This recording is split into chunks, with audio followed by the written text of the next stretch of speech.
더불어민주당과 자유한국당을 비롯한 여야 각 당이 선거제 개편안 등의 패스트트랙 지정을 놓고 주말과 휴일에 이어 지난 밤 사이에도 대치했습니다.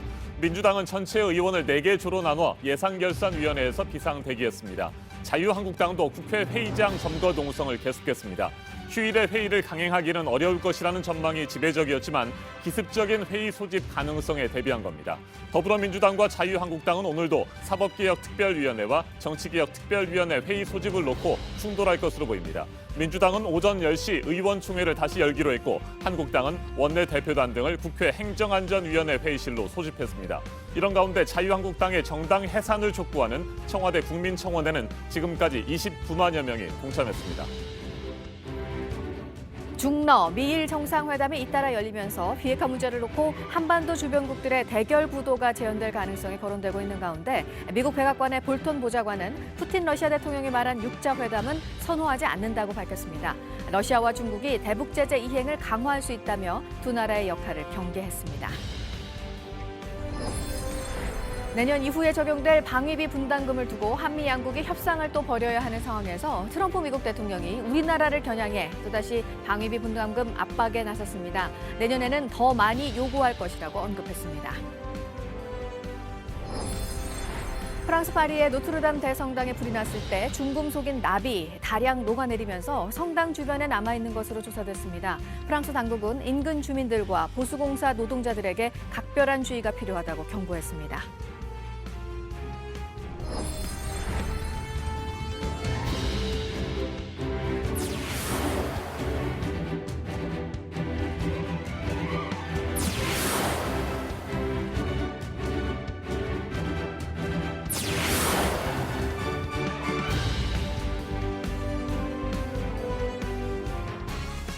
국회에서는 지금 이 순간에도 여야 의원들이 비상대기 중입니다. 선거제 개편과 고위공직자 범죄수사처 설치 등 사법개혁 법안의 패스트트랙 지정을 밀어붙이려는 측과 어떻게든 막아내려는 측의 신경전이 치열합니다. 지난 주말과 휴일 잠시 몸싸움을 멈춘 여야 각 당은 고발과 맞고발에 이어 추가 고발 등의 카드를 꺼내들며 상대를 압박했습니다. 기자회견을 통한 여론전도 펼쳤습니다. 네, 주말과 휴일이 지나고 월요일인 오늘 정치개혁특위와 사법개혁특위 회의가 열릴 수도 있고요. 그렇게 되면 또다시 충돌이 빚어질 가능성이 높습니다. 국회에 또 한 번 긴장감이 높아지고 있습니다. 이윤석 기자가 첫 소식으로 전해드립니다. 밤사이 더불어민주당과 자유한국당 모두 국회에서 비상대기 상태를 이어갔습니다. 직접적인 충돌은 없었습니다. 정치개혁특별위원회와 사법개혁특별위원회 회의는 열리지 않았습니다. 여야 지도부는 기자회견을 통한 여론전을 펼쳤습니다. 홍영표 민주당 원내대표는 이번 사태를 상상도 못했다고 했습니다. 신속처리 법안으로 지정하는 절차는 법안을 통과시키는 것이 아닙니다. 그러니까 통과를 강제하는 행위가 아닙니다. 이것은 대화와 협상을 강제하는 것입니다.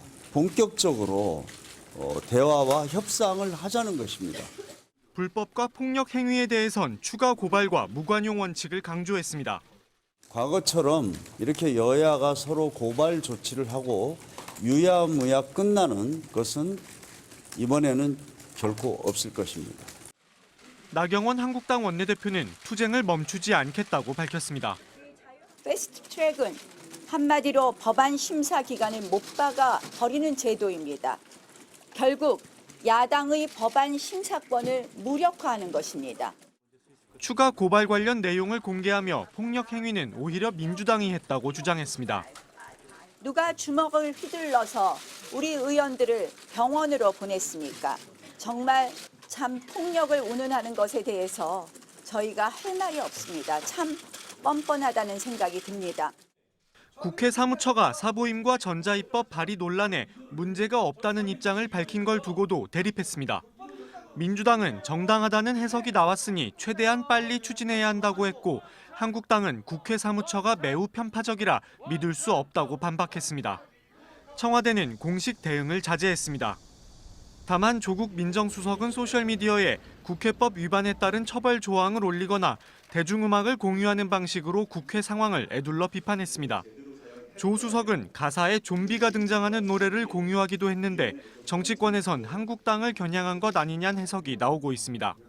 이런 가운데 한국당을 해산시켜달라는 내용의 청와대 국민청원에 참여한 사람이 28만 명을 돌파했습니다. 여야가 몸싸움을 벌이는 등 극한 대립을 보이면서 여당 지지층을 중심으로 참여 인원이 급증한 것으로 풀이됩니다. JTBC 이윤석입니다. 사법개혁특별위원회와 정치개혁특별위원회 회의는 이르면 오늘이라도 열릴 가능성이 있습니다. 이 때문에 이들 특위에 소속돼 있는 바른미래당 의원 4명에게 관심이 집중되고 있습니다. 지금은 모두 찬성 입장이지만 일부라도 입장을 바꾸면 패스트트랙은 어렵게 됩니다. 김태영 기자가 보도합니다. 패스트트랙 지정에 열세를 지은 바른미래당 4인방은 정개특위 김동철, 김성식, 사개특위 최입의 임재훈 의원 등입니다. 이들 중 일부가 이탈하면 패스트트랙이 무산될 수 있습니다. 앞서 자유한국당은 최입의 의원의 찬성표를 막기 위해 아예 사무실을 봉쇄하기도 했습니다. 아니 위원장님 왜 그러세요? 위원장님 그렇지 않아도 편찮으신데 저희 몸도 안 좋으신데. 당 내부 갈등이 커지면서 한때 이탈 가능성도 거론됐지만 최 의원은 한국당은 패스트트랙을 막지 말라는 글을 올려 찬성 입장을 확인했습니다. 사보임 논란 끝에 권인희 의원 대신 투입된 임재훈 의원 역시 찬성 입장을 유지하고 있습니다. 정개특위 김동철, 김성식 의원의 행보도 주목됩니다. 이들은 그동안 찬성 입장을 보였지만 연이은 사보임으로 당 내용이 극에 달한 만큼 일단 숨 고르기가 필요하다는 입장입니다. 실제 바른미래당 내부 갈등은 더 깊어졌습니다. 다수의 횡포입니다. 오신환 권은희 의원의 불법 사보임을 당장 취소하고 원위치로 돌려서 당 내용 수습이 먼저라는 이유로 김동철, 김성식 의원이 기존 입장을 바꾼다면 선거제 개편을 위한 패스트트랙 지정에도 차질이 빚어질 수 있습니다. JTBC 김태형입니다. 존 볼턴 미국 백악관 국가안보보좌관이 블라디미르 푸틴 러시아 대통령이 거론한 북핵 문제 해결을 위한 육자회담에 대해 미국이 선호하는 방식이 아니다 이렇게 선을 그었습니다. 그러면서 중국과 러시아의 대북 제재 이행 강화를 촉구했습니다. 북한과 미국의 비핵화 협상이 각국의 셈법에 따라 복잡해지는 상황을 경계한 것으로 해석됩니다. 이재승 기자입니다. 북한 비핵화와 관련해 미국은 육자회담보다는 1대1 외교를 선호한다고 존 볼턴 미 백악관 국가안보보좌관이 말했습니다. 볼턴 보좌관은 현지 시간 28일 폭스뉴스 선데이와의 인터뷰에서 푸틴 러시아 대통령이 거론한 육자회담에 대해 선을 그으면서 이같이 답했습니다. 이어 김정은 위원장이 지금까지는 미국과의 1대1 접촉을 원했고 그렇게 해왔다면서 육자회담식 접근은 과거에 실패했다고 덧붙였습니다. 볼턴은 이와 함께 러시아와 중국을 향해 대북 제재 이행을 강화하라고 촉구했습니다. 다자적 방식의 선을 긋고 러시아와 중국의 역할을 대북 제재 이행 수준으로 한정한 것입니다. 이는 북한과 미국의 협상이 각국의 셈법에 따라 복잡해지는 상황을 경계한 것으로 보입니다. 북러 정상회담과 관련해선 러시아가 철도 사업을 추진하기 위해 북한과 정상회담을 성사시켰다고 주장했습니다. 볼턴은 북한과의 철도 연결은 아니고 북러 간 무역도 많지 않다며 한국과의 철도 연결 가능성을 보고 싶은 것이라고 말했습니다. 또 북한에 억류됐던 미국인 대학생 오토 원비어의 석방 과정에서 북측에 지급된 돈은 없다는 입장을 재확인했습니다. JTBC 이재승입니다. 도널드 트럼프 미국 대통령이 방위비 분담금 증액을 다시 요구하겠다고 밝혔습니다. 직접적으로 한국을 거론하지는 않았지만 지난 2월 발언 등에 비춰보면 우리 정부를 겨냥한 것으로 보입니다. 이르면 이번 상반기 안에 내년도 방위비 분담금 협상을 미국과 다시 시작해야 하는 우리 정부로서는 부담이 클 수밖에 없습니다. 조민중 기자가 보도합니다. 트럼프 대통령이 다시 한국의 방위비 분담금을 올려야 한다고 주장했습니다. 현지 시간 27일 위스콘신주 정치 유세에 참석해 자신의 성과를 언급하면서입니다. 트럼프 대통령은 어떤 나라가 내 전화 한 통으로 5억 달러 이상을 내기로 했다고 밝혔습니다. 이어 내년엔 더 많이 요구할 것이다. 당신들은 지불해야 한다고 덧붙였습니다.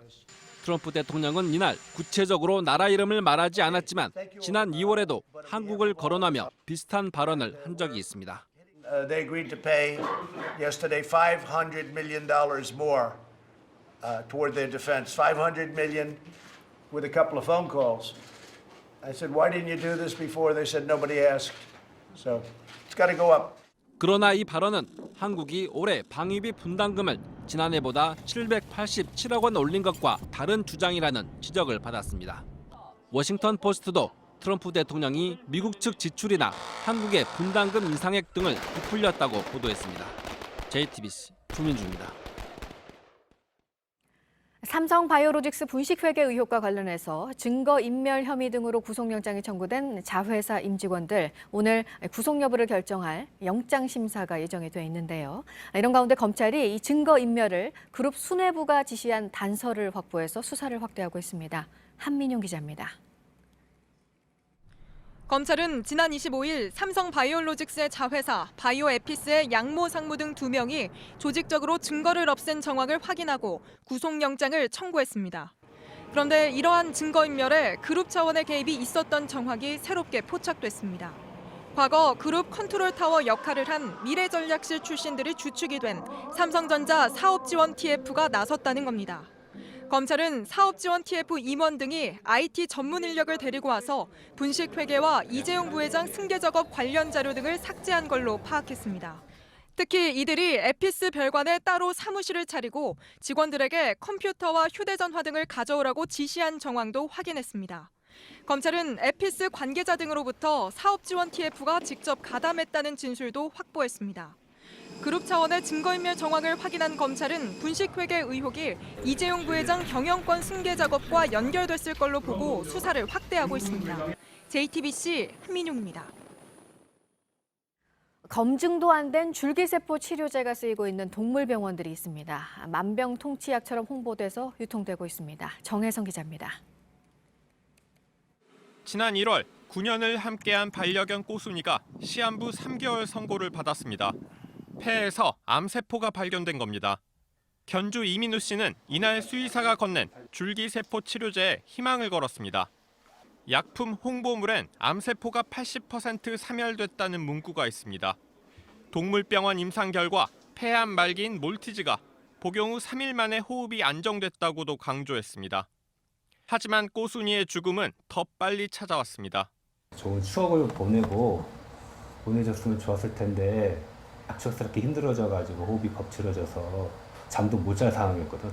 당시 수의사는 제조 일자, 성분 등 정보가 적혀 있지 않은 약품을 처방전도 없이 줬습니다. 더 알아보니 해당 줄기세포 치료제는 무허가 약품이었고 제조 허가를 받지 않은 업체가 만들었습니다. 그 임상계획서가 저희가 받은 적도 없고 공약품 쪽으로 등록된 데도 아니고.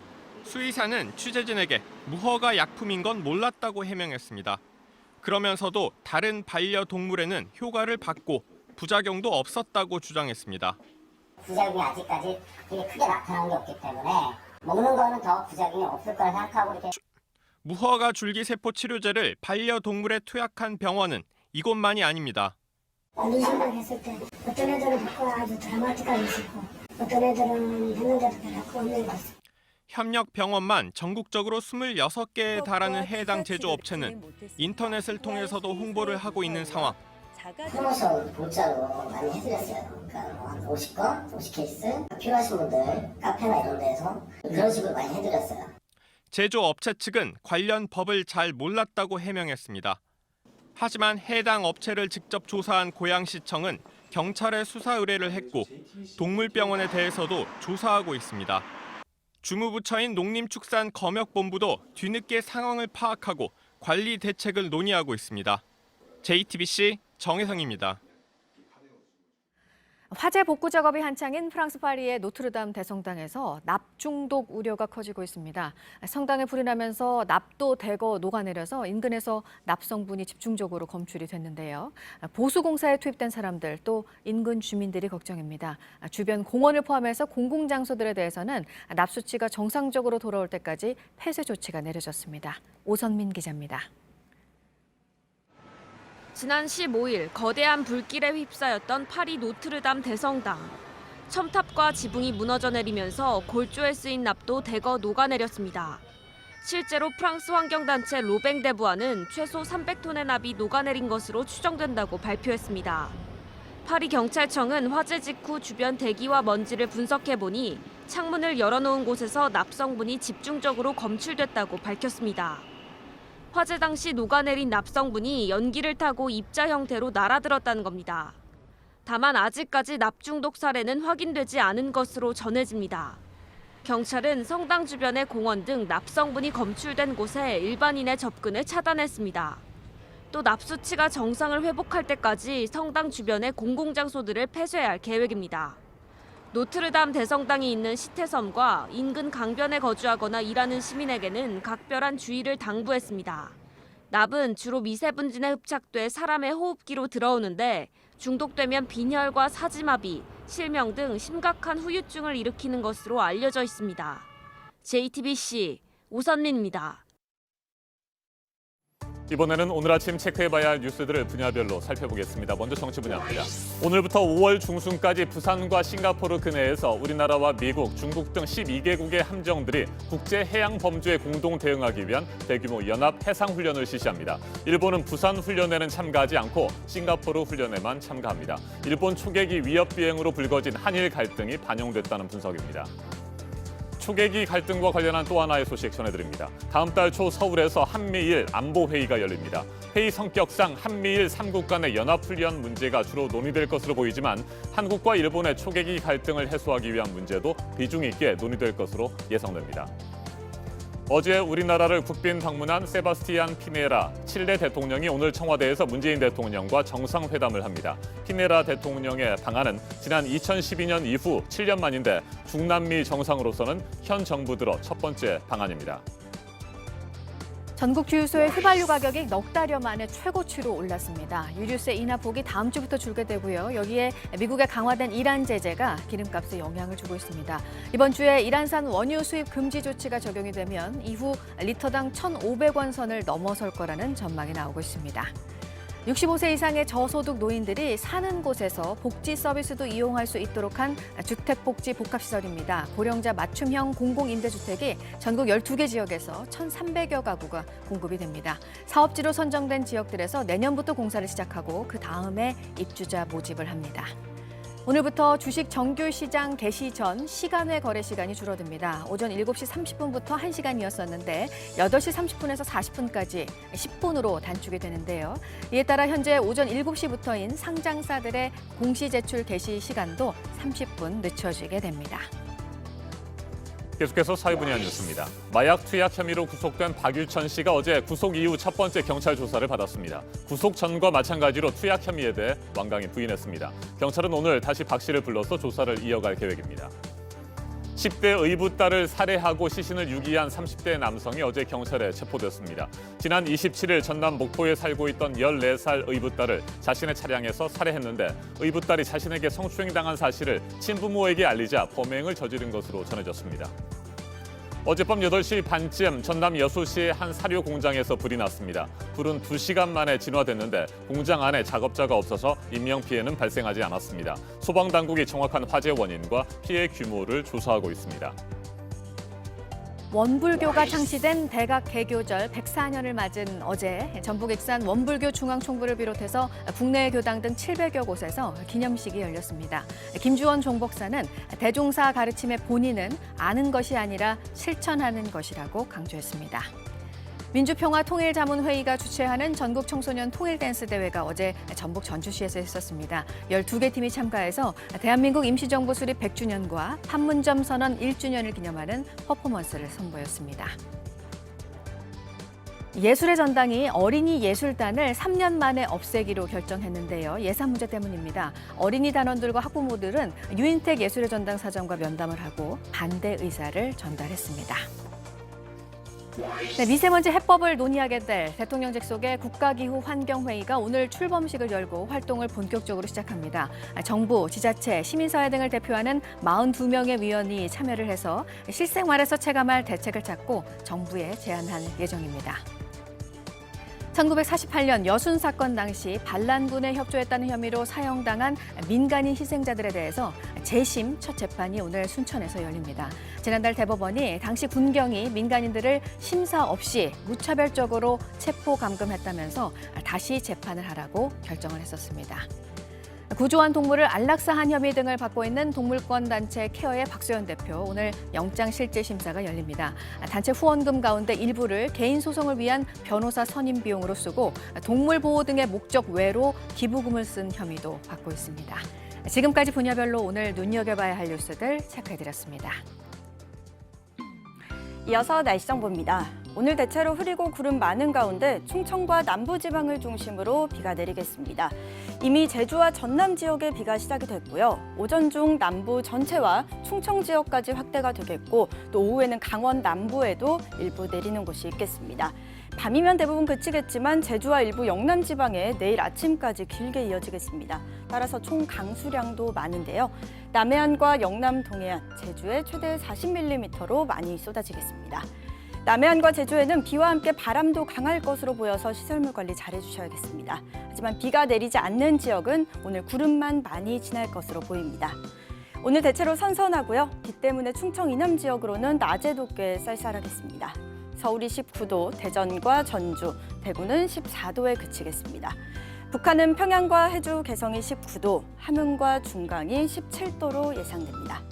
내일 비가 그치고 기온이 훌쩍 올라서 낮 동안 다시 포근해지겠습니다. 기상정보였습니다.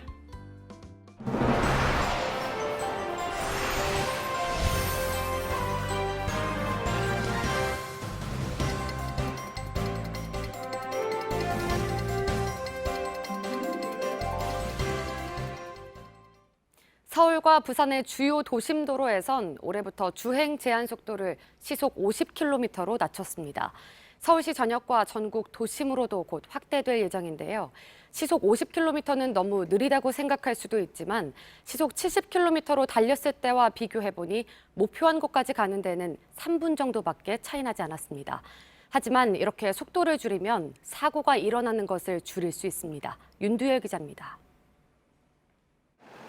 택시 3대가 동시에 출발합니다. 속도를 달리해 도심을 달려보는 실험입니다. 시속 70km로 달리는 차량에 타고 대구 도심을 가로지르는데 얼마나 걸리는지 한번 알아보겠습니다. 대구 전체를 가로지르는 도로의 절반가량인 10.4km를 달리는데 15분 55초가 걸렸습니다. 60km는 18분 42초, 50km로 달린 차는 19분 2초 만에 도착했습니다. 60km와 50km로 달린 차량의 도착 시간 차이는 고작 20초입니다. 하지만 교통사고가 났을 때 보행자가 중상을 입을 가능성은 20%가량 낮아집니다. 실제로 재작년 대구 일부 도심 구간의 제한 속도를 60km에서 50km로 낮춰봤습니다. 사고 발생 건수는 30.7%, 부상자 수는 31.1% 줄었습니다. 당시에도 여러 번 실험을 해봤는데 같은 구간을 가는데 걸리는 시간은 별로 차이가 나지 않았습니다. 70km나 60km나 50km 와도 사실 똑같다는 그걸 오늘 느꼈어요. 안전하게 하기 위해서는 속도를 하향 조정해도 도시 일반도로 통행 속도를 시속 50km로 줄이는 도로교통법 시행규칙은 다음 달 19일부터 시행합니다. JTBC 윤두열입니다. 사찰을 찾지 않는 등산객에까지 통행료를 걷어 논란이 컸던 곳이죠. 지리산 천은사 앞길이 32년 만에 무료 개방됩니다. 오늘부터 통행료를 없애는 대신 정부와 지자체가 주변 탐방로를 정비하기로 합의하면서입니다. 구석찬 기자입니다. 지리산 노고단을 거쳐 남원으로 이어지는 861번 지방도로입니다. 도로 한복판에 차려진 매표소에서 1인당 1,600원씩 통행료를 걷습니다. 지리산 3대 사찰인 천은사는 1987년부터 이런 식으로 요금을 받아왔습니다. 2007년 국립공원 입장료가 폐지됐는데도 징수는 계속됐습니다. 등산객과 시민단체는 사찰을 방문하지 않는데도 돈을 내는 건 부당하다며 소송을 제기하기도 했습니다. 사찰 측이 패소했지만 입장차가 좁혀지지 않으면서 갈등은 이어졌습니다. 논란이 커지자 지난해부터 정부와 지자체, 사찰 측은 문제를 풀기 위한 논의에 들어가 최근 합의에 성공했습니다.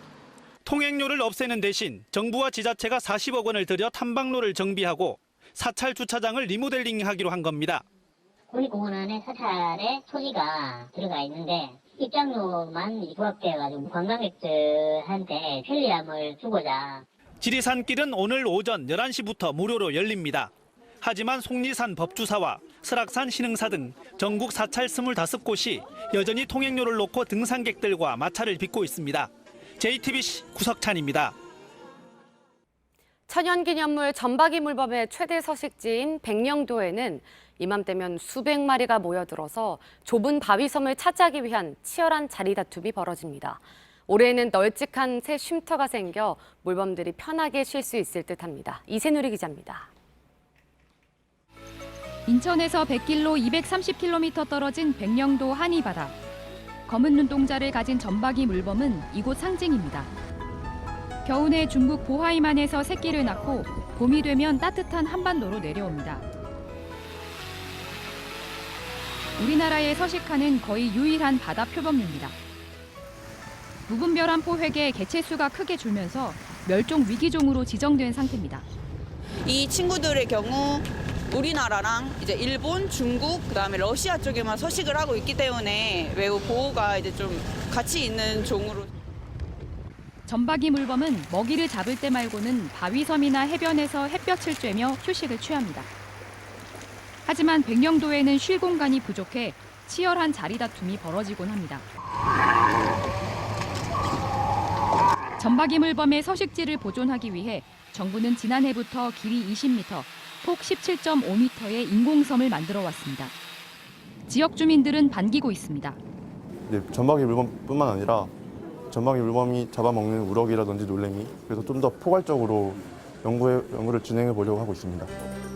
조심성이 많고 예민한 점박이 물범의 특성을 고려하면 새 쉼터가 자리 잡기까지는 앞으로 2, 3년이 걸릴 것으로 보입니다. JTBC 이세누리입니다. 5월 가정의 달을 앞두고 가족들과 나들이 계획 세우신 분들 많을 텐데요. 휘발유 가격이 4개월 만에 최고치를 기록했습니다. 여행 경비의 부담이 커지게 됐습니다. 다음 달부터 유류세 인하폭이 축소되고 이란산 원유의 수입길까지 막혀서 휘발유 가격은 더 오를 가능성이 높은 상황입니다. 지난 주말 원달러 환율도 2년 3개월 만에 최고치를 기록하면서 기름값과 함께 동반 상승하고 있는 것도 주목됩니다. 당장 수입 물가 상승으로 이어질 수밖에 없는 형편입니다. 정철진 경제평론가와 좀 더 자세하게 짚어보겠습니다. 어서 오십시오. 네, 안녕하십니까. 네, 4월 넷째 주 휘발유 가격이 4개월 만에 최고치를 기록했습니다. 2월 둘째 주 이후에 10주 연속 상승세라고 하는데 어느 정도 수준입니까, 현재? 그렇습니다. 현재 유류세 인하 정책이 실시되고 있지 않습니까? 그럼에도 불구하고 최근 10주 연속적으로 이제 기름값이 오르고 있는데요. 전국 평균을 보면 리터당 1,450원을 일단 넘어섰고요, 이번 주에. 서울만 따로 떼어놓고 보면 1,547원, 그러니까 1,540원대도 넘어서서 서울 같은 경우에는 이제 휘발유 놀러 갈 때는 한 1,600원대도 리터당 심심치 않게 만나볼 수 있다. 경유 가격 같은 경우에도 지금 전국 평균으로 1,330원을 일단 넘어선 그런 상황이어서 이런 추세라면 자칫 또 한번 전국 평균 1,500, 1,600원대까지 치솟을 수도 있지 않을까 이런 우려가 커지고 있습니다. 네, 국제 유가가 상승했기 때문입니까? 네, 가장 큰 이유는 역시 국제 유가. 특히 우리가 수입하고 있는 두바이 유가가 빠르게 오르고 있는 거에 영향이 가장 큽니다. 이제 오페크 석유 개발 기구죠 같은 경우에 지속적으로 최근 6개월 넘게 감산 정책을 실시하고 있거든요. 그러니까 수요 공급의 원칙에 따라서 공급을 줄이니까 국제 유가가 이제 조금씩 올랐고 역시 우리가 모든 원유를 수입하고 있기 때문에 이 국제 유가 상승에 이제 영향을 받는다. 이렇게 볼 수는 있는데 관련해서 앞으로의 문제가 더 복잡하기 때문에 이 문제를 짚고 넘어가야 한다는 겁니다. 지난해 11월부터 한시적으로 인하됐습니다. 유류세. 다음 달 7일부터 단계적으로 다시 오르게 된다고 하는데 그렇다면 휘발유 가격을 비롯해서 기름값 더 오르겠습니다. 그럴 가능성이 있어서 유류세 인하를 좀 연장해야 되지 않느냐 이런 이제 지적이라도 의견들도 나오고 있는데요. 최근에 국제 유가가 계속해서 오름에도 불구하고 그동안 국내 유가 상승을 조금 막을 수 있었던 게 유류세 인하입니다. 작년 11월부터 전체 유류세 중에 한 15% 정도를 좀 깎아주는 정책을 실시를 해주면서 왜냐하면 국제 유가가 오르니까 좀 잡아주고 국내 경기를 활성화하기 위해서 유류세 인하를 했거든요. 근데 이게 6개월 한시 정책이었습니다. 그렇기 때문에 당장 6월부터는 그동안에 15% 깎아주는 거를 한 7% 인하가 되고 9월이 되면 완전히 유류세 인하가 사라지게 되는 그런 시점이거든요. 근데 안타깝게도 지금 이것이 이 국제유가 상승과 또 맞닥뜨리고요. 환율 상승과 맞닥뜨리면서 자칫 이 유류세 인하를 좀 더 이어가야 되지 않느냐. 그렇지 않으면 국내 유가가 더 오를 수 있기 때문에 이런 얘기가 나오고 있는데 참고로 현재 우리 국내에서 파는 이 휘발유에는 전체 유류세가 한 55%, 절반 이상은 이제 세금이다. 또 이런 것도 알려두면 될 것 같습니다. 네. 이 같은 상황에서 또 하나 우려되는 요인이 이란산 원유를 더 이상 수입할 수 없게 됐다는 점 아니겠습니까? 네. 당장 다음 달 2일부터 이란산 원유 수입이 금지가 되는 건데 네. 미국이 우리나라를 비롯해 8개국에 대해서 한시적으로 이란산 원유를 수입할 수 있도록 했다가 이걸 완전히 차단을 한 거죠. 네, 그렇습니다. 현재 국제유가가 지금까지 올랐던 것은 오페크의 감산 때문입니다. 근데 향후 국제유가가 더 오를 수 있다라는 의견은 바로 그 재료. 그러니까 미국이 이제 더 이상 이란산 원유에 대한 제재를 유예를 하지 않겠다. 그동안에 시행했던 8개 국가도 이제는 이란산 원유를 수입하지 마라. 5월 3일부터 이 정책 때문인데요. 이란이 차지하는 전체 산유국 중에 비중이 상당합니다. 이란의 뭐 매장량도 전체 한 세계적으로 3위 정도가 되고. 그런데 이 덩치가 앞으로 세계에서 돌지 못한다면 공급이 굉장히 부족해지겠죠. 그래서 향후 국제유가가 오페크도 감산하는데 이란산 원유도 또 없어진다면 급등할 가능성이 있고 여기에 좀 이란이 어떻게 지금 맞서고 있냐면 호르무즈 해협을 봉쇄하겠다. 여기가 전체 원유 돌아다니는데 한 40%가 이 해협을 통과해야 되거든요. 이렇게 된다면 향후 지금까지 오른 국제유가 상승폭만큼 더 오를 수가 있는데 일단은 최근에 이란 문제 때문에 튀어올랐던 국제유가는 어쨌든 좀 잠잠해진 그런 단기적으로 모습이긴 하지만 언제든 촉발될 수 있는 그런 재료입니다. 네, 이란산 원유 수입을 금지하도록 한 트럼프 대통령.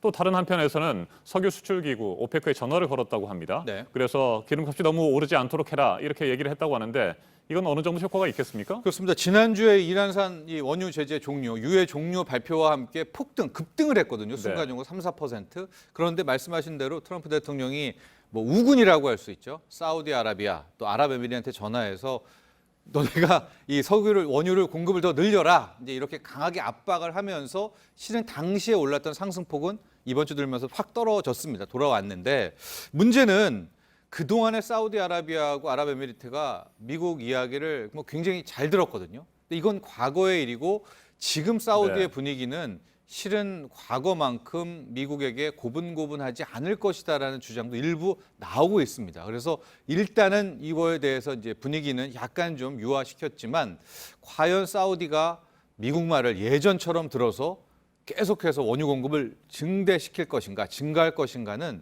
이건 누구도 확신할 수 없고 좀 더 지켜봐야 되겠습니다. 네, 사우디의 미국에 대한 입장이 그렇게 바뀌게 된 결정적인 계기가 그렇습니다. 있습니다. 왕세자 터키 언론인 관련해 가지고 미국이 계속 그동안처럼 사우디에 우호적이지 않았고 트럼프 행정부가 지금 보면 굉장히 좀 사우디의 뒤통수를 치는 일들이 많았었어요.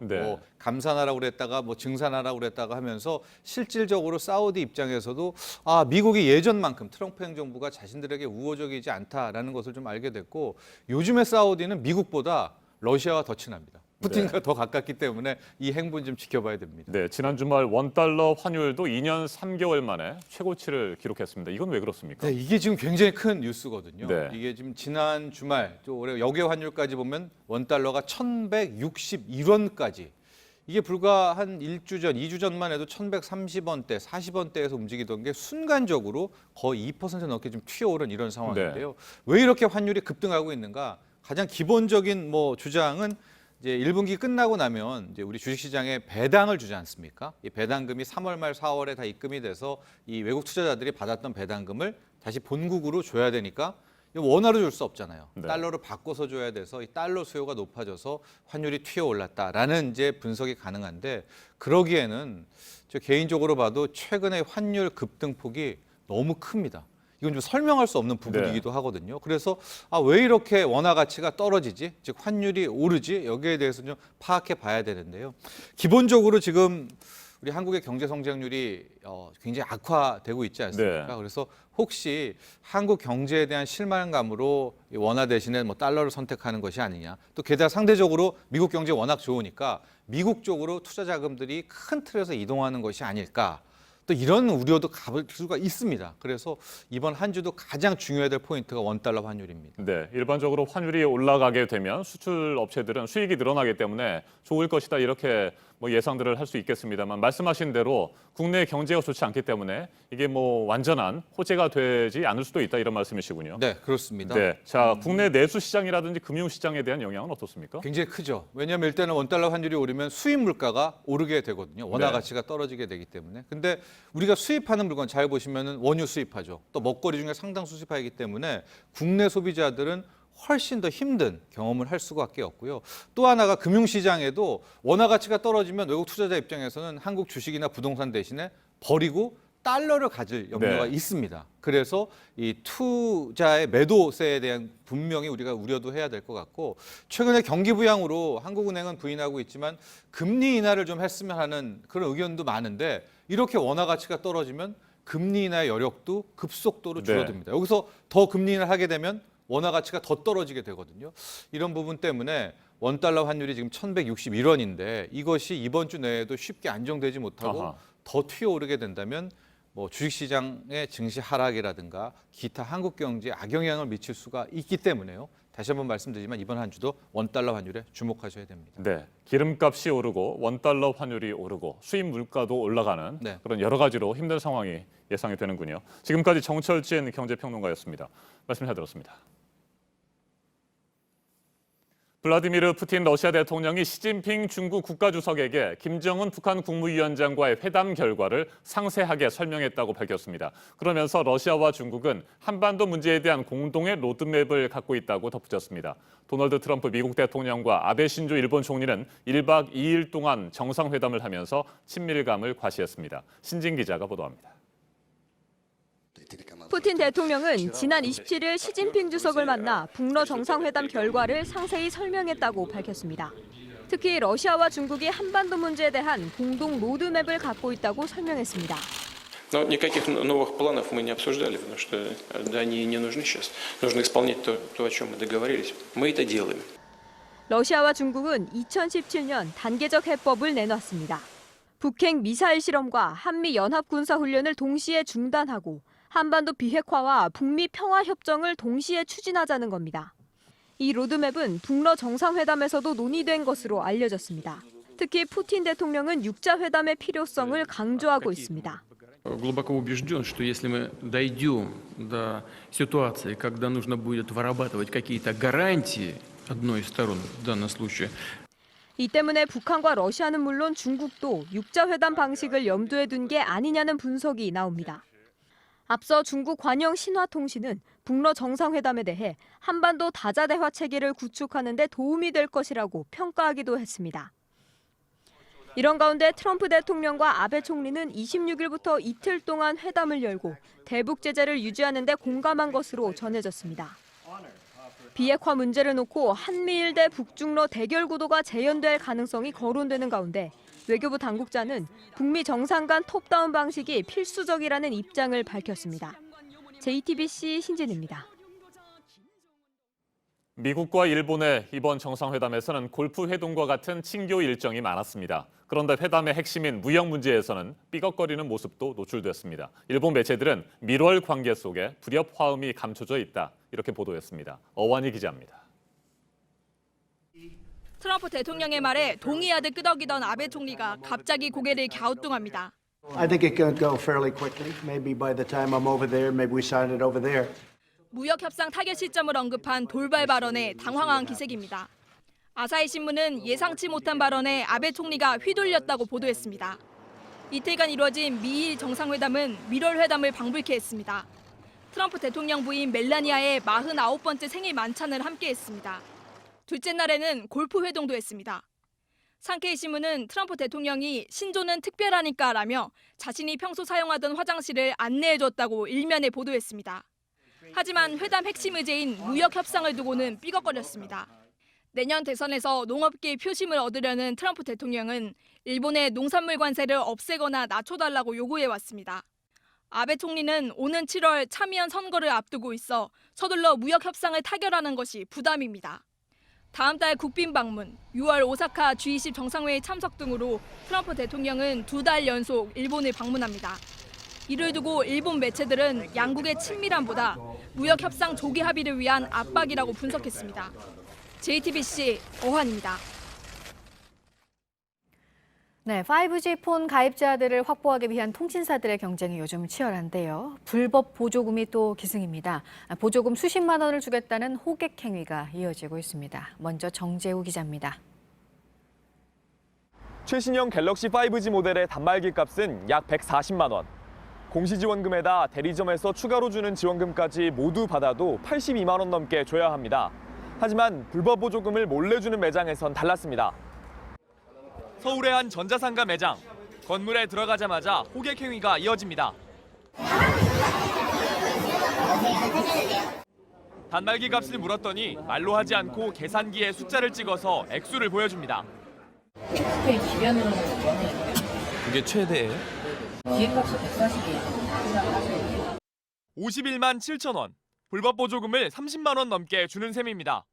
IPTV나 인터넷 등을 함께 연결해서 바꾸면 휴대전화 단말기는 0원, 공짜로 주겠다는 제안도 합니다. 딴데 안 가시고 진짜 저한테 바로 하시면 이만큼 해드리세요. 이런 보조금이 불법이라는 사실도 공공연하게 말합니다. 법적으로 받을 수 있는 건 얼마예요? 이런 불법 보조금은 신제품이 나올 때마다 기승을 부립니다. 5G 폰 출시에 보조금 뿌리기 경쟁이 더욱 치열해지면서 단통법의 취지 자체가 흔들리는 모습입니다. JTBC 정지우입니다. 네, 이런 불법 보조금 때문에 제값을 주고 산 소비자들만 손해죠. 보조금을 규제하는 이른바 단통법이 소비자들을 위한 게 아니라 통신사들을 위한 것이라는 지적이 계속 이어지고 있습니다. 그 이유를 송승환 기자가 보도합니다. 누구나 같은 가격에 휴대전화를 살 수 있도록 하자는 게 단통법의 취지입니다.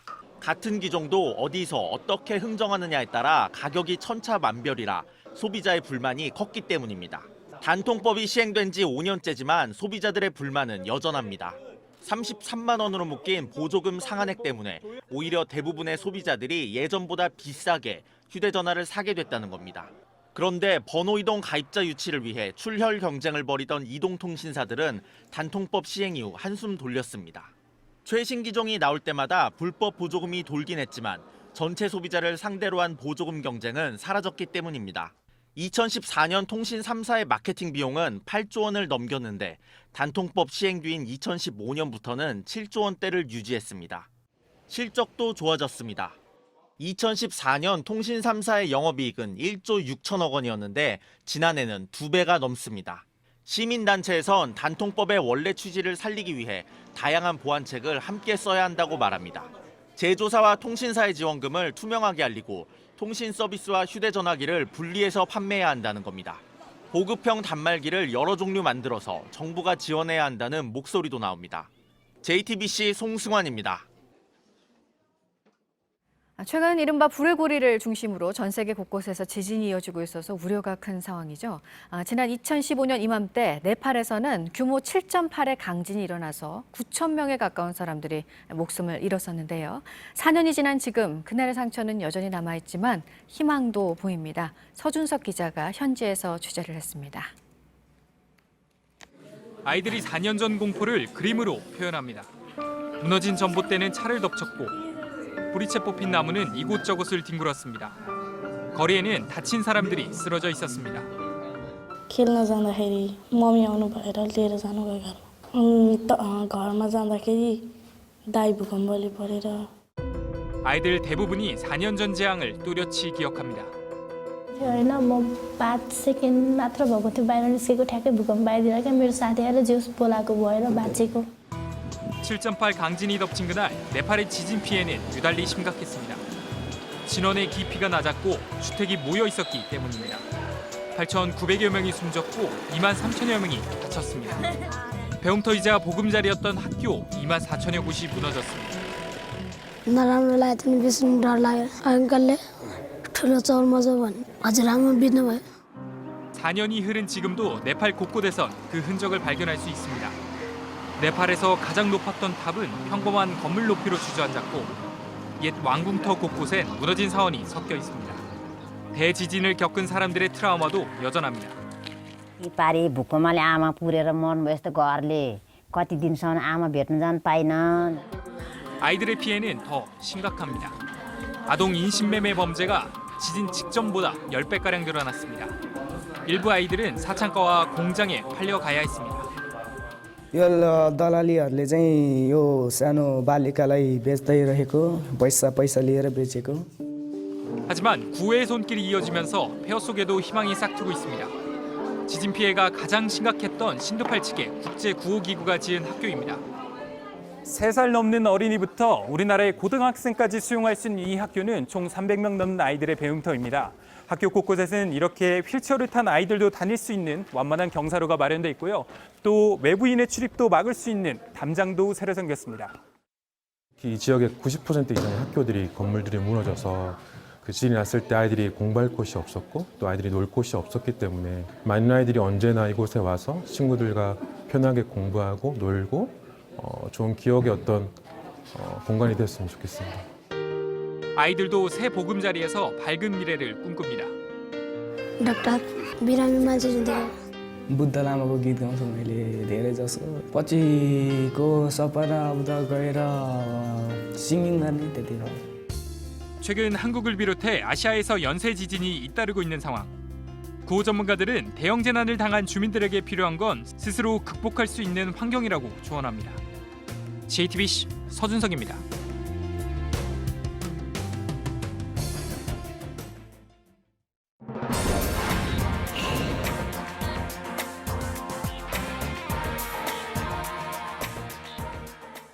네, 선거제 개편과 공수처 법안 등을 패스트트랙으로 지정하는 것을 놓고 주말과 휴일에도 여야 대치가 계속됐고요. 오늘 정개특위 또 사개특위 회의가 열리면 또 한 번 국회에서의 강한 충돌 사태 예상이 되고 있습니다. 보도 연결해서 지금 상황 또 알아보도록 하겠습니다.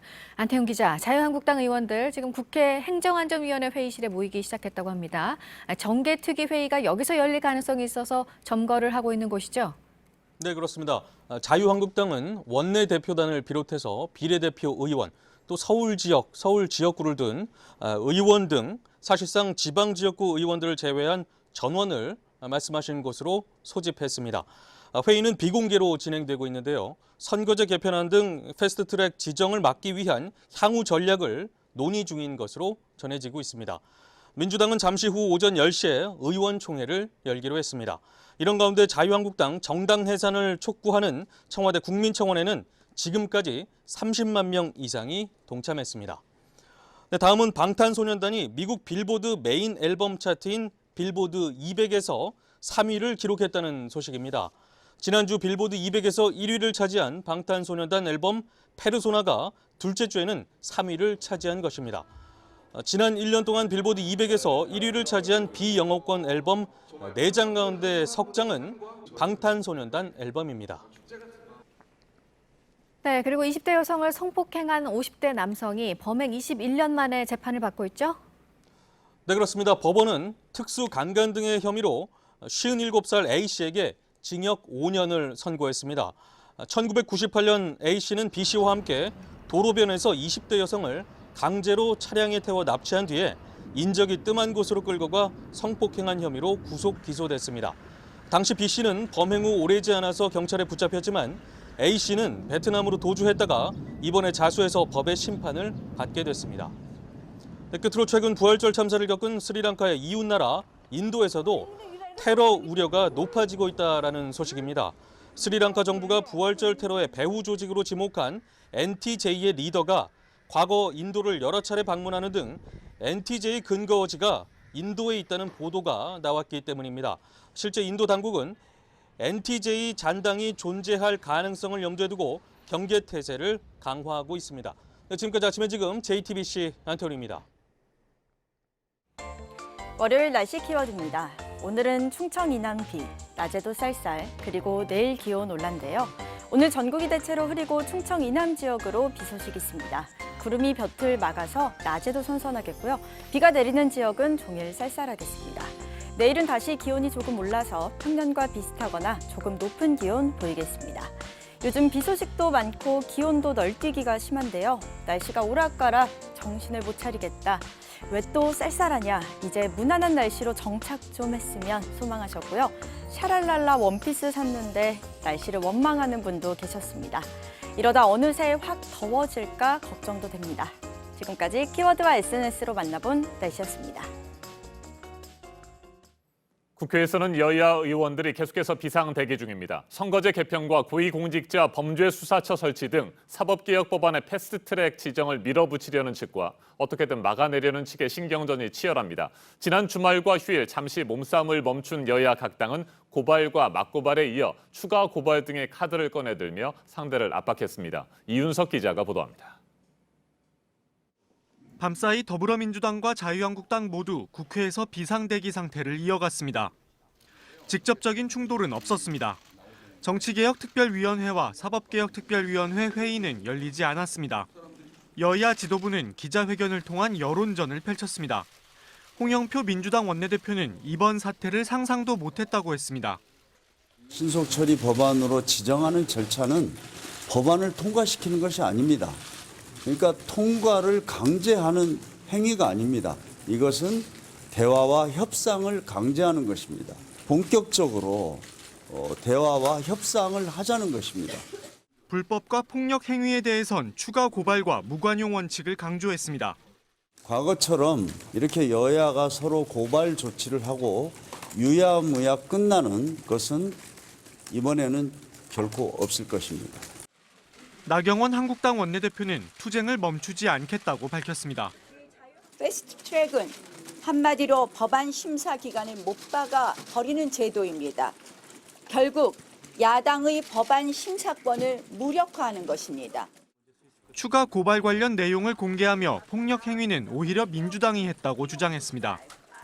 누가 주먹을 휘둘러서 우리 의원들을 병원으로 보냈습니까? 정말 참 폭력을 운운하는 것에 대해서 저희가 할 말이 없습니다. 참 뻔뻔하다는 생각이 듭니다. 국회 사무처가 사보임과 전자입법 발의 논란에 문제가 없다는 입장을 밝힌 걸 두고도 대립했습니다. 민주당은 정당하다는 해석이 나왔으니 최대한 빨리 추진해야 한다고 했고 한국당은 국회 사무처가 매우 편파적이라 믿을 수 없다고 반박했습니다. 청와대는 공식 대응을 자제했습니다. 다만 조국 민정수석은 소셜미디어에 국회법 위반에 따른 처벌 조항을 올리거나 대중음악을 공유하는 방식으로 국회 상황을 에둘러 비판했습니다. 조 수석은 가사에 좀비가 등장하는 노래를 공유하기도 했는데 정치권에선 한국당을 겨냥한 것 아니냐는 해석이 나오고 있습니다. 이런 가운데 한국당을 해산시켜달라는 내용의 청와대 국민청원에 참여한 사람이 30만 명을 돌파했습니다. 여야가 몸싸움을 벌이는 등 극한 대립을 보이면서 여당 지지층을 중심으로 참여 인원이 급증한 것으로 풀이됩니다.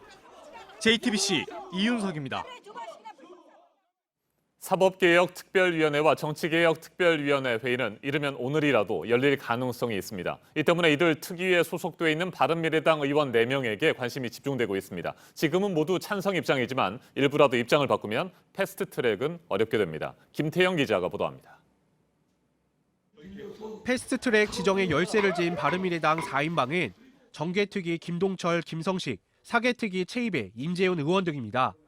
이들 중 일부가 이탈하면 패스트트랙이 무산될 수 있습니다. 앞서 자유한국당은 최이배 의원의 찬성표를 막기 위해 아예 사무실을 봉쇄하기도 했습니다. 아니 위원장님 왜 그러세요? 위원장님 그렇지 않아도 편찮으신데 저희 몸도 안 좋으신데. 당 내부 갈등이 커지면서 한때 이탈 가능성도 거론됐지만 최 의원은 한국당은 패스트트랙을 막지 말라는 글을 올려 찬성 입장을 확인했습니다. 사보임 논란 끝에 권인희 의원 대신 투입된 임재훈 의원 역시 찬성 입장을 유지하고 있습니다. 정개특위 김동철, 김성식 의원의 행보도 주목됩니다. 이들은 그동안 찬성 입장을 보였지만 연이은 사보임으로 당 내용이 극에 달한 만큼 일단 숨 고르기가 필요하다는 입장입니다. 실제 바른미래당 내부 갈등은 더 깊어졌습니다. 다수의 횡포입니다. 오신환 권은희 의원의 불법 사보임을 당장 취소하고 원위치로 돌려서 당 내용 수습이 먼저라는 이유로 김동철, 김성식 의원이 기존 입장을 바꾼다면 선거제 개편을 위한 패스트트랙 지정에도 차질이 빚어질 수 있습니다. JTBC 김태형입니다. 지난 주말과 휴일 여야 각 당은 국회에서 비상대기 상태를 유지했습니다. 몸싸움은 피하고 여론전에 집중하면서 전열을 정비했습니다.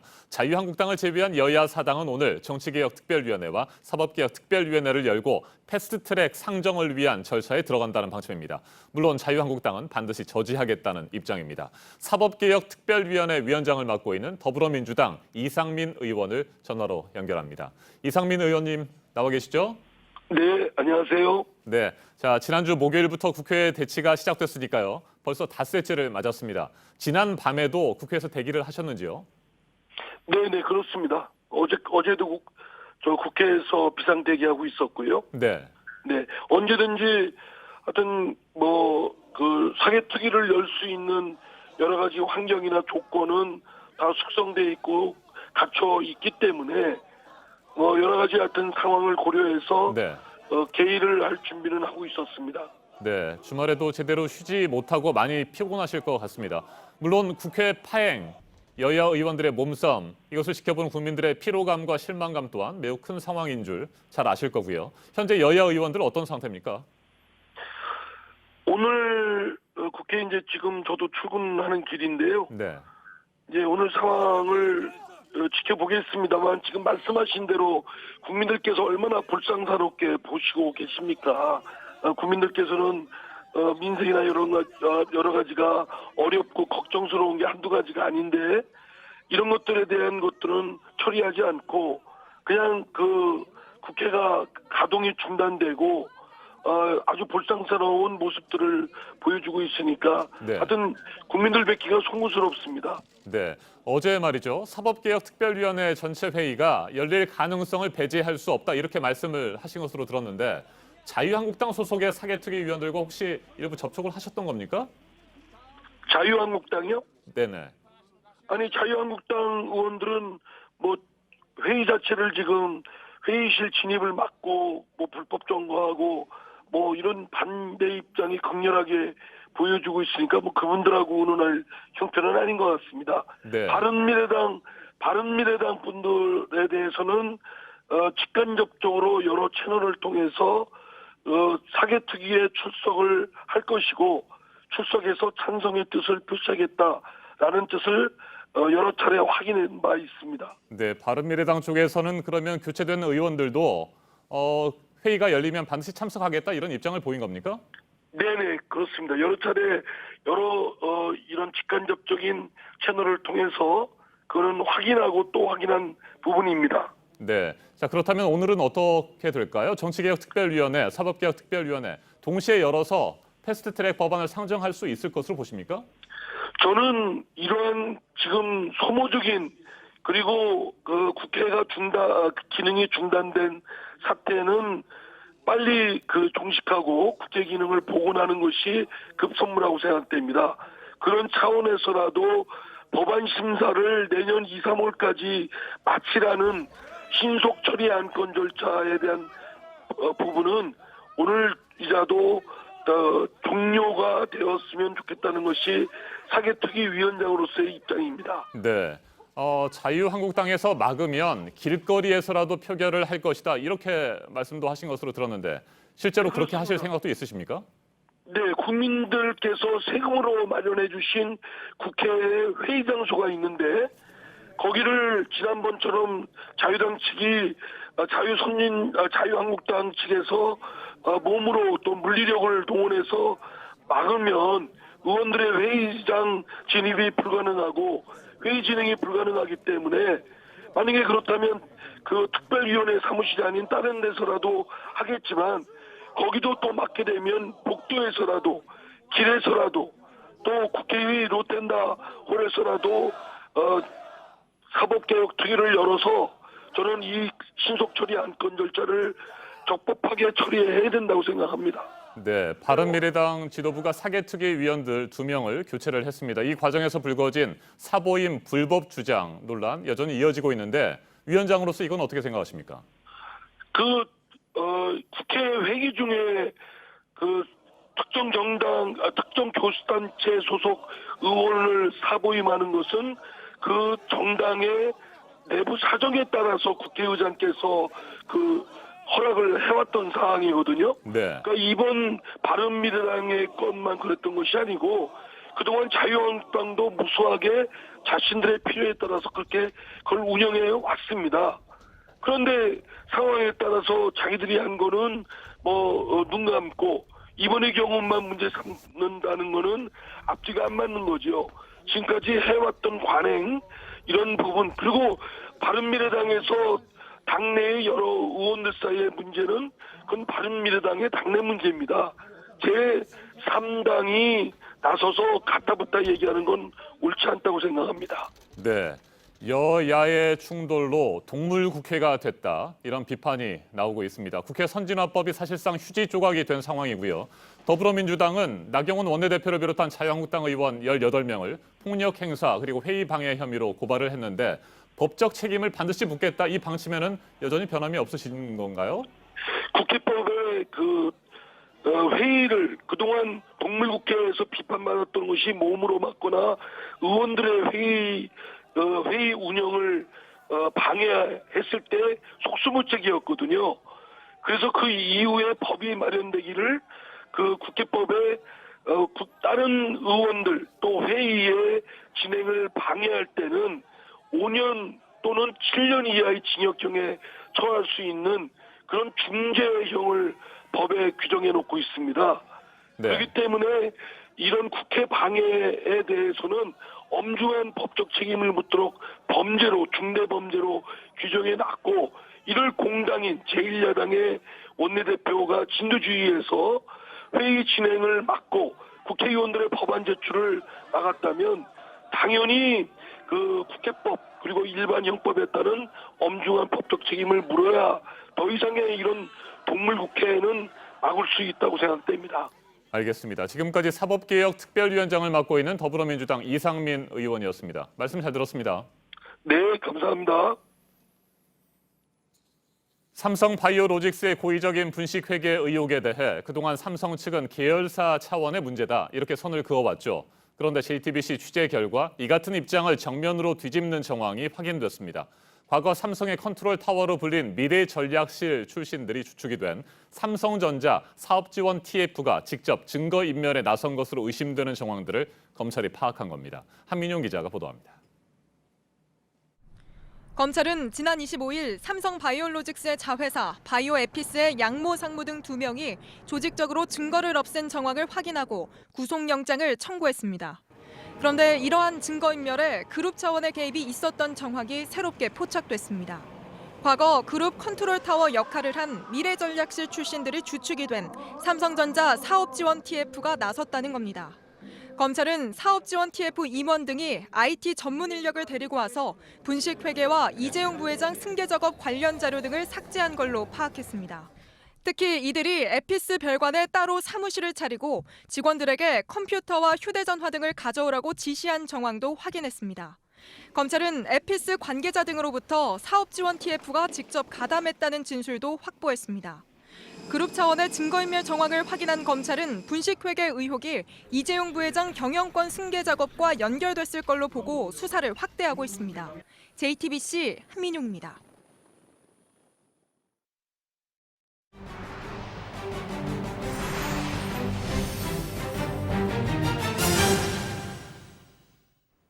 (2주) 전 불이 난 파리 노트르담 대성당에서는 복구 작업이 준비되고 있습니다. 화재 당시 녹아내린 납성분이 새로운 공포의 대상이 됐는데요. 납이 주변으로 퍼지면서 성당 보수공사 노동자와 인근 주민들의 건강에 빨간불이 켜졌습니다. 오선민 기자입니다. 지난 15일 거대한 불길에 휩싸였던 파리 노트르담 대성당. 첨탑과 지붕이 무너져 내리면서 골조에 쓰인 납도 대거 녹아내렸습니다. 실제로 프랑스 환경단체 로뱅데부아는 최소 300톤의 납이 녹아내린 것으로 추정된다고 발표했습니다. 파리 경찰청은 화재 직후 주변 대기와 먼지를 분석해보니 창문을 열어놓은 곳에서 납성분이 집중적으로 검출됐다고 밝혔습니다. 화재 당시 녹아내린 납성분이 연기를 타고 입자 형태로 날아들었다는 겁니다. 다만 아직까지 납중독 사례는 확인되지 않은 것으로 전해집니다. 경찰은 성당 주변의 공원 등 납성분이 검출된 곳에 일반인의 접근을 차단했습니다. 또 납수치가 정상을 회복할 때까지 성당 주변의 공공장소들을 폐쇄할 계획입니다. 노트르담 대성당이 있는 시태섬과 인근 강변에 거주하거나 일하는 시민에게는 각별한 주의를 당부했습니다. 납은 주로 미세분진에 흡착돼 사람의 호흡기로 들어오는데 중독되면 빈혈과 사지마비, 실명 등 심각한 후유증을 일으키는 것으로 알려져 있습니다. JTBC 오선민입니다. 유럽연합 의원이 유럽의회 본회의장에서 즉석 하모니카 연주를 했습니다. 불탄 노트르담 대성당의 재건을 응원하기 위해서입니다. 노트르담 대성당 주위에선 거리 공연과 콘서트가 이어지면서 재건을 위한 음악 응원전이 뜨겁습니다. 백종훈 기자입니다. 유럽의회 의원이 하모니카를 꺼냅니다. 본회의장에 하모니카 소리가 울립니다. 슬로베니아 출신의 로이저 페테룰레 의원이 즉흥 연주한 것입니다. 그는 노트르담 대성당 재건을 응원하는 의미를 담았다고 밝혔습니다. 연주한 곡은 환희의 송가, 즉 유럽연합 찬가입니다. It is our responsibility to keep Europe together and let rebuild Notre Dame. 노트르담 대성당을 재건하자는 음악 응원이 이어지고 있습니다. 유명 첼리스트 고띠에 카푸숑은 노트르담 대성당 앞에서 공연을 했습니다. 유튜브 등에서도 그의 연주 장면이 많은 응원을 받았습니다.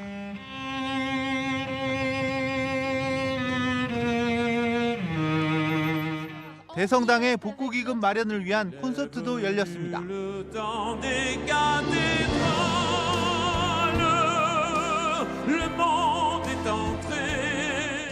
프랑스 정부는 5년 내에 노트르담 대성당 재건을 목표로 하는 특별법을 만드는 방안도 추진 중입니다. JTBC 백종훈입니다. 미국 시애틀의 한 건설 현장에서 크레인이 무너졌습니다. 현지 시간 27일 거대한 크레인이 교차로에 쓰러지며 차량 5대를 덮쳤는데요. 크레인 운전기사 2명을 포함해 4명이 숨지고 3명이 다쳐서 병원으로 이송됐습니다. IT 회사들이 밀집한 지역에서 구글의 새 건물을 짓다가 사고가 벌어졌는데요. 당국은 강풍에 크레인이 쓰러진 것으로 보고 정확한 사고 원인을 조사하고 있습니다. 미국 중서부와 북부 지역 곳곳에선 때 아닌 눈폭풍 경보가 내려졌습니다. 폭설은 거센 바람을 동반했는데요. 갑작스러운 눈폭풍에 시카고 오헤어 국제공항에선 700편 이상의 항공편이 취소됐습니다. 항공기 지연도 잇따라서 공항을 찾은 사람들은 큰 불편을 겪어야 했는데요. 눈은 현지 시간 28일경에 그칠 것으로 예보됐지만 이 여파로 월요일 아침 출근길에 큰 혼잡이 예상됩니다. 모잠비크에 또다시 사이클론이 불어닥쳐서 큰 피해가 났습니다. 지난 25일 사이클론 케네스가 강타한 이후 계속되는 폭우에 홍수가 났는데요. 지금까지 5명이 숨졌습니다. 폭우로 불어난 물이 허리까지 차올랐고 집들은 급류에 휩쓸렸는데요. 당국은 이재민이 70만 명에 달할 것으로 내다봤습니다. 지난달 사이클론 이다이의 여파로 600여 명이 숨진 지 불과 한 달여 만인데요. 피해 복구가 끝나지 않은 상황에서 또다시 사이클론이 불어닥쳐서 더 큰 피해가 우려되는 상황입니다. 세계에서 가장 큰 다이아몬드 원석의 모습이 공개됐습니다. 아직 다듬지 않아서 그저 돌덩이 같아 보이는데요. 무려 1758캐럿의 다이아몬드 원석입니다. 테니스 공보다 조금 더 큰 크기인데요. 현재로선 세계 최대 크기이고 역사상 2번째로 큽니다. 캐나다의 한 보석 기업이 아프리카 남부 보츠와나의 광산에서 채굴 했다고 합니다.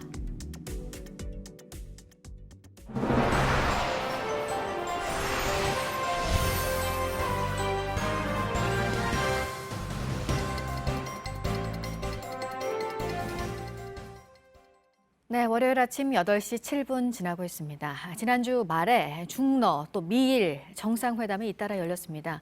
비핵화 문제를 두고 한반도 주변국들의 대결 구도가 다시 만들어지는 건지 우려도 나오고 있습니다. 이런 가운데 미국 백악관의 볼턴 보좌관은 중국과 러시아 두 나라의 역할을 경계를 했는데요. 러시아 푸틴 대통령이 말한 육자회담에 대해서 선을 그었습니다.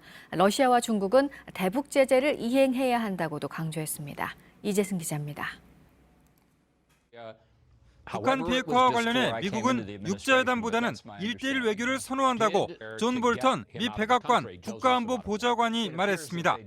볼턴 보좌관은 현지 시간 28일 폭스뉴스 선데이와의 인터뷰에서 푸틴 러시아 대통령이 거론한 육자회담에 대해 선을 그으면서 이같이 답했습니다. 이어 김정은 위원장이 지금까지는 미국과의 1대1 접촉을 원했고 그렇게 해왔다면서 육자회담식 접근은 과거에 실패했다고 덧붙였습니다. 볼턴은 이와 함께 러시아와 중국을 향해 대북 제재 이행을 강화하라고 촉구했습니다. 다자적 방식의 선을 긋고 러시아와 중국의 역할을 대북 제재 이행 수준으로 한정한 것입니다. 이는 북한과 미국의 협상이 각국의 셈법에 따라 복잡해지는 상황을 경계한 것으로 보입니다. 북러 정상회담과 관련해선 러시아가 철도 사업을 추진하기 위해 북한과 정상회담을 성사시켰다고 주장했습니다. 볼턴은 북한과의 철도 연결은 아니고 북러 간 무역도 많지 않다며 한국과의 철도 연결 가능성을 보고 싶은 것이라고 말했습니다. 또 북한에 억류됐던 미국인 대학생 오토 원비어의 석방 과정에서 북측에 지급된 돈은 없다는 입장을 재확인했습니다. JTBC 이재승입니다. 네, 앞서 말씀드린 미국과 일본 또 중국과 러시아의 이 대결 구도, 미국과 일본 정상회담에서는 대북 제재 유지를 말했습니다.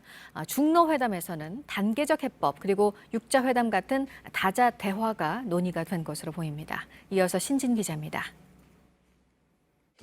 푸틴 대통령은 지난 27일 시진핑 주석을 만나 북러 정상회담 결과를 상세히 설명했다고 밝혔습니다. 특히 러시아와 중국이 한반도 문제에 대한 공동 로드맵을 갖고 있다고 설명했습니다. Но никаких новых планов мы не обсуждали, потому что они не нужны сейчас. Нужно исполнять то, о чем мы договорились. Мы это делаем. 러시아와 중국은 2017년 단계적 해법을 내놨습니다. 북핵 미사일 실험과 한미 연합 군사 훈련을 동시에 중단하고 한반도 비핵화와 북미 평화 협정을 동시에 추진하자는 겁니다. 이 로드맵은 북러 정상회담에서도 논의된 것으로 알려졌습니다. 특히 푸틴 대통령은 육자회담의 필요성을 강조하고 있습니다.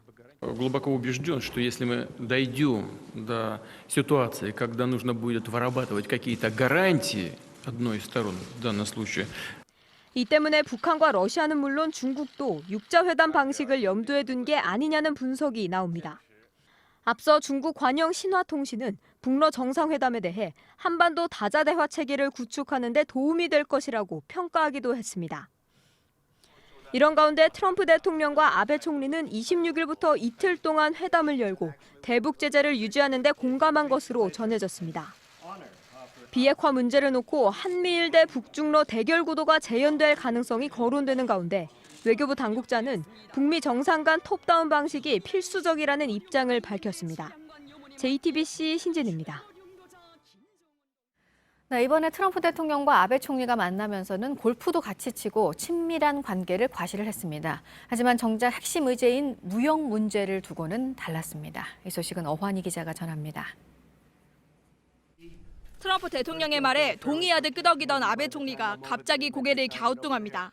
I think it can go fairly quickly. Maybe by the time I'm over there, maybe we sign it over there. 무역 협상 타결 시점을 언급한 돌발 발언에 당황한 기색입니다. 아사히 신문은 예상치 못한 발언에 아베 총리가 휘둘렸다고 보도했습니다. 이틀간 이루어진 미일 정상회담은 밀월 회담을 방불케 했습니다. 트럼프 대통령 부인 멜라니아의 49번째 생일 만찬을 함께했습니다. 둘째 날에는 골프 회동도 했습니다. 상케이 신문은 트럼프 대통령이 신조는 특별하니까라며 자신이 평소 사용하던 화장실을 안내해줬다고 일면에 보도했습니다. 하지만 회담 핵심 의제인 무역 협상을 두고는 삐걱거렸습니다. 내년 대선에서 농업계의 표심을 얻으려는 트럼프 대통령은 일본의 농산물 관세를 없애거나 낮춰달라고 요구해왔습니다. 아베 총리는 오는 7월 참의원 선거를 앞두고 있어 서둘러 무역 협상을 타결하는 것이 부담입니다.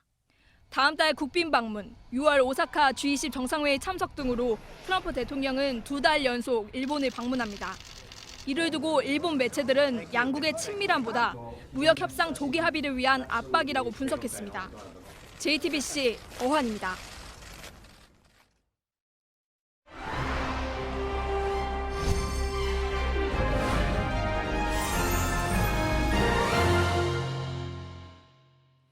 지난 주말 한반도를 둘러싼 4강의 외교전이 그야말로 숨가쁘게 이어졌습니다. 블라디미르 푸틴 러시아 대통령은 김정은 북한 국무위원장에 이어 시진핑 중국 국가주석을 만나 북러 정상회담 결과를 상세하게 설명했습니다.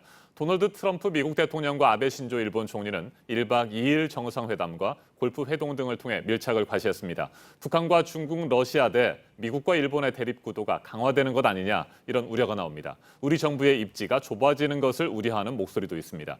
최인택 중앙일보 국제전문기자와 한 걸음 더 들어가겠습니다. 어서 오세요. 안녕하십니까. 네, 푸틴 러시아 대통령이 시진핑 주석을 만나서요. 북러 정상회담 결과에 대해서 상세하게 설명을 했다고 합니다. 그리고 나서 중국과 러시아는 한반도 문제에 대해서 공통된 의견을 가지고 있다 이런 뜻도 밝혔다고 하는데 이게 2017년이잖아요. 시진핑 주석과 푸틴 대통령이 만났을 때 뭐 쌍궤 중단, 쌍궤 병행이죠. 쌍궤 병행, 쌍중단 이 단계적 해법을 말하는 겁니까? 예, 그렇죠. 그 당시에 이제 중국과 러시아는 이제 공조를 과시하면서 그 한반도에서 한미 군사 훈련을 중단하고 북한에서는 그 핵과 미사일 실험을 중단하고 네. 이게 이제 쌍중단이죠. 그 쌍궤 병행이라 그래서 그 북미 평화 협정과 그리고 이제 그 한반도 비핵화 당시에는 이제 뭐 북한 비핵화라는 얘기를 했는데 그런 쪽을 이제 그 나란히 진행한다. 이것으로 이제 북핵 문제를 해결하겠다.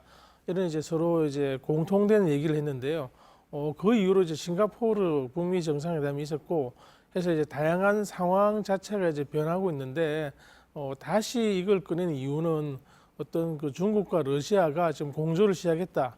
그리고 이제 그 블라디보스토크 북러 정상회담에서 봤듯이 북한까지 서로 연결해서 이 세 나라가 서로 이제 힘을 합치는 그런 이제 형국을 만들고 있음을 보여주는 것이죠. 이를 통해서 우리도 한반도 문제에 대해서 어떤 이제 행동할 수 있는 사람이고 힘이 있고 지분이 있음을 네. 국제사회에 보여주는 것이죠. 미국을 네. 압박하는 하나의 수단이죠. 네, 지금 또 6자 회담이 관심을 받고 있습니다. 푸틴 러시아 대통령이 이제 북한 김정은 위원장 만나서부터 얘기를 했고 중국에도 당연히 이 얘기를 했을 것으로 보이고 그러니까 6자 회담, 그러니까 다자 간의 대화 방식이잖아요. 어느 정도 이 세 나라 간의 공감대가 이루어졌다고 보십니까? 왜냐하면 중국은 어떻게 반응했는지는 지금 공개되지 않은 상황이어서요. 네, 그렇죠. 그렇지만 지금 이제 북한 입장에서는 미국과 1대1로 뭔가를 이루려는 게 지금 뭐 힘든다는 것을 알게 된 거죠. 네. 지난 2차 싱가포르 회담 이후로 그것 때문에 이제 그 뭐 중국과 러시아의 지금 뭐 SOS를 친 셈이고 여기에 대해서 한반도에 대한 어떤 이제 지분 그리고 미국에 대한 압박 수단으로서 북한의 뭐 지금 입지를 강화하는 쪽으로 6자 회담, 다자 회담으로 이제 가자. 이런 분위기를 좀 띄우는 상황입니다. 그렇지만 지금 중국으로서는 미국과 무역 협상이라는 큰 난제가 있고요. 러시아도 크림반도 협상 그 합병 이후로 지금 뭐 서방 사회의 제재가 상당하기 때문에 제대로 지금 뭐 크게 활동할 수 있는 상황이 아닙니다. 그래서 어떤 외교적인 시간 끌기 정도로 이제 북한을 압박하는 그런 전략을 세운 게 아닌가 짐작해 볼 수 있겠습니다. 네. 그런데 이 같은 상황에서 트럼프 대통령은 중국과 러시아가 우리를 돕는 것에 대해 감사하게 생각한다. 이런 취지의 얘기를 했습니다. 이건 어떤 의미로 해석을 해야 할까요? 예, 북한 핵 미사일 실험 이후로 계속되는 대북 제재에 유엔 안보리 차원에서 중국과 러시아도 이미 이제 합의를 했고 찬동을 해서 지금 작동을 하고 있는 것입니다. 이 이제 북한에 대한 이 압박 그리고 이제 대북 제재에서 이탈하지 말고 기존의 이 합의 이 틀 내에서 머물라는 신호로 볼 수 있겠죠. 뭐 다른 행동을 하기에는 너희들 힘도 안 되고 그리고 여력도 없고 그리고 이제 우리가 지금 압박할 수단도 많다는 것을 보여주는 것이죠. 그런 신호를 띄움으로 해서 그 북중러가 별도로 뭉치는 걸 좀 막아보겠다. 그런 이제 그 신호를 볼 수 있겠습니다. 네, 트럼프 대통령은 저 정도로 얘기를 했는데 볼턴 보좌관은 앞서 전해드렸지만 좀 더 구체적으로 얘기를 했습니다. 6자 회담은 과거에 이거는 실패를 했다. 우리가 미국이 선호하는 방식은 아니다. 중국과 러시아는 대북 제재 이행해라. 이런 거 아니겠습니까? 그렇죠. 6자 회담이라는 틀을 가지고 굉장히 오랫동안 이제 시간을 끌고 그 뭐 회의를 해왔습니다만 역시 이제 회의는 회의일 뿐이고 어떠한 진전도 없었고 결국 북한에게 핵과 미사일을 개발할 수 있는 시간만 제공한 게 아닌가. 그렇기 때문에 육자회담 같은 다자틀은 유용하지 않다는 게 미국의 결론이고, 그리고 싱가포르와 하노이에서 각각 북미 정상회담을 한 이유도 이러한 이제 다자체제, 특히 육자회담의 무용성을 절감했기 때문에 나온 미국의 전략이거든요. 다시 이전으로 돌아가는 것은 결국 지금 뭐 해왔던 일이 아무것도 아니다. 그러면 이제 트럼프 대통령도 얻은 성과가 아무것도 없다.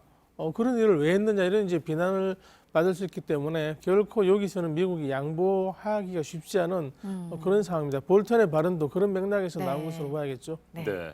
트럼프 대통령 그리고 일본 아베 총리 1박 2일 동안 정상회담도 하고 골프도 쳤습니다. 부부끼리 같이 동반 만찬도 했고요. 자, 밀착을 과시한 것으로 보이는데 또 무역 협상에서는 껄끄러운 모습도 보였고요. 어떻게 봐야 됩니까?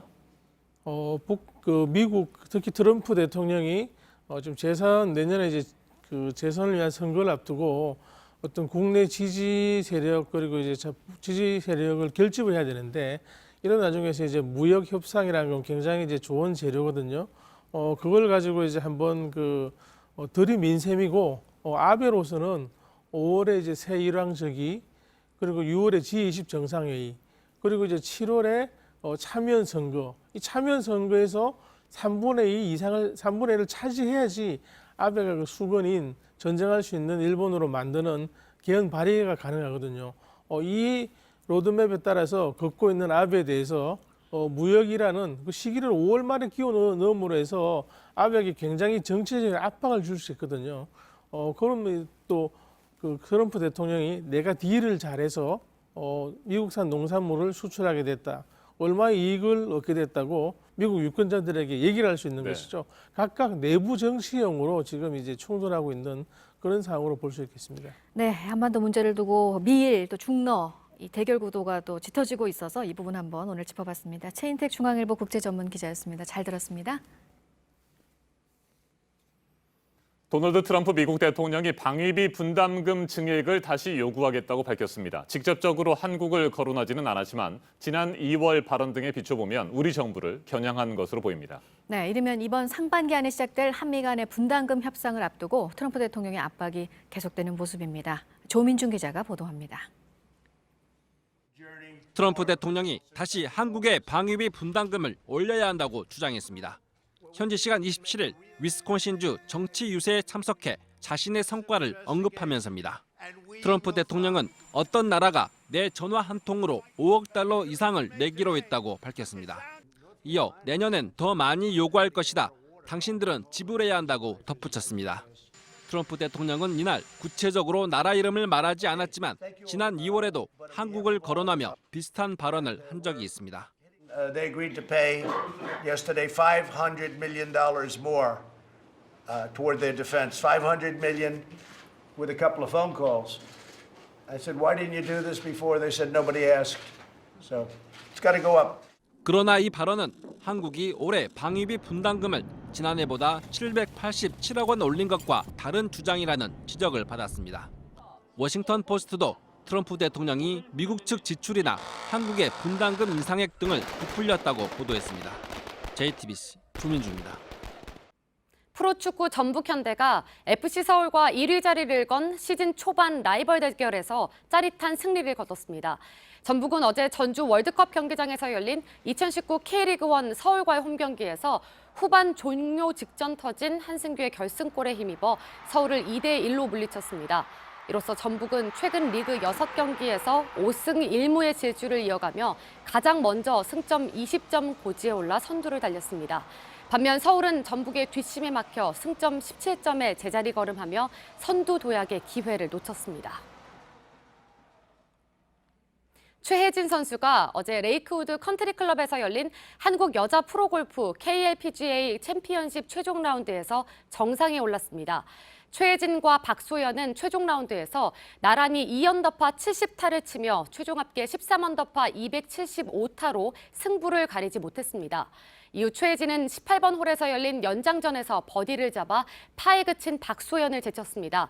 최혜진은 2017년 아마추어 신분으로 2승, 신인이던 작년에도 2승을 올렸지만 메이저 대회 우승은 이번이 처음입니다.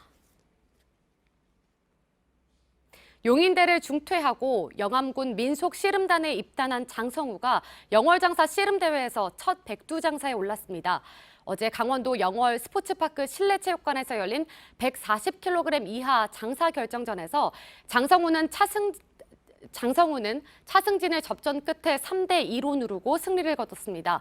민속씨름 리그 데뷔와 동시에 백두장사 타이틀을 차지했습니다.